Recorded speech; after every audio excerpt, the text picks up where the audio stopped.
how can I make video with pictures? You can make video with pictures in many ways. In this case, if I open up CapCut, which is one of the popular applications, it's a free app, and obviously you have to deal with the ads on the free version because they have to monetize this. Now first I can choose a template that I want on CapCut. So if I go to this template option, I can choose different slideshow templates, right, that I can use to basically add a picture to.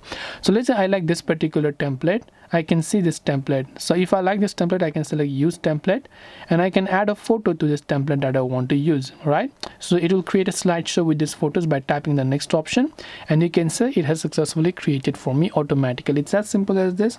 You can use CapCut and you can make a video with any picture that you have, and this way you should be able to go ahead and then basically make a video with pictures using CapCut in this case. I hope that this video really helped you. If you have got any questions, feel free to leave them down in the comment section.